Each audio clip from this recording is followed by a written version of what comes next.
गरीबी है लेकिन 100 रुपया की शराब पी के आ रहा है। आप विचार करो।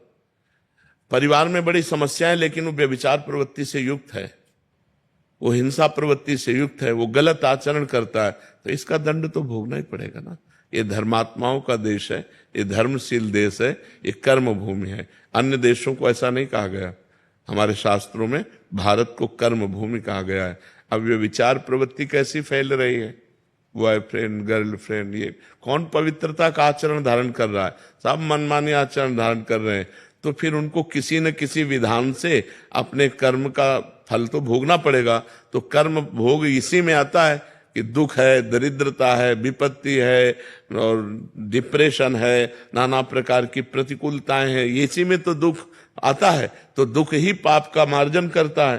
तो इसलिए अब देखो पाप परायण कितने लोग हैं, हजारों लाखों पशु काट के लोग खाते होंगे, लाखों की संख्या में खाते होंगे, मुर्गा आदि बकरा आदि हजारों की संख्या में, लाखों की संख्या में खाते हैं। तो क्या ये पाप कर्म नहीं है? तो क्या उसका दंड नहीं भोगना पड़ेगा? हाँ, टोटल अगर हम बोलते हैं तो धर्मशील, शांत, प्रिय और दूसरों का उपकार करने वाला देश है। मान लो किसी देश में भी, वो हमारा शत्रु देश भी हो, अगर वहां कोई मतलब परेशानी आ गई, भूकंप आ गया, बाढ़ आ गई, तो भारत आगे खड़ा दिखाई देगा सेवा करते हुए। ये हमारे देश का है। लेकिन क्या हमारे देश के अंतर्गत अधार्मिकता नहीं हो रही? क्या पाप नहीं हो रहे? कितने बड़े बड़े पाप हो रहे हैं, कितनी अधार्मिकता हो रही। तो क्या उसका दंड नहीं मिलेगा? तो उसका दंड मिलने के लिए यही सब है, दरिद्रता, प्रतिकूलता, विपत्ति, नाना प्रकार की मानसिक और शारीरिक रोग समस्याएं, वही सबको भोगनी पड़ रही है।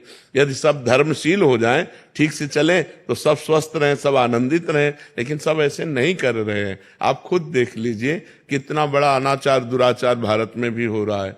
तो फिर उसका दंड तो भोगना ही पड़ेगा। दिन भर लेबरी करके 500 रुपये कमाते हो, शाम के शराब पी के जाते हैं। अरे उसी की हरी सब्जी लेके जाते तो पूरा परिवार खाता, उसी के थोड़ा मीठा मीठा लेके जाते, परिवार प्रसन्न होता। लेकिन शराब पिए और ढंगते हुए ऐसे जा रहे हैं। ये लाखों की समस्याएं हैं, लाखों की समस्याएं, एक की समस्या नहीं, लाखों लोगों की है।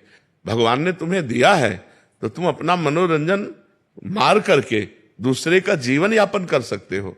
हजारों ऐसे हैं जो बीमारी से परेशान है और अर्थ की अव्यवस्था है, और तुम 50,000 फूंक रहे हो। भगवान ने तुम्हें दिया है माना, तो तुम 50,000 मनोरंजन में फूंक रहे हो। यदि उनको दे देते तो गरीबों के घर बस जाते। तो ऐसे कितने लोग हैं जो विचार नहीं कर पा रहे कि हम अपने भारत का सहयोग करें। हमारे भारत की गरीबी दूर कैसे होगी? जिनके पास अपार धनराशि है, वो गरीबों को ऐसे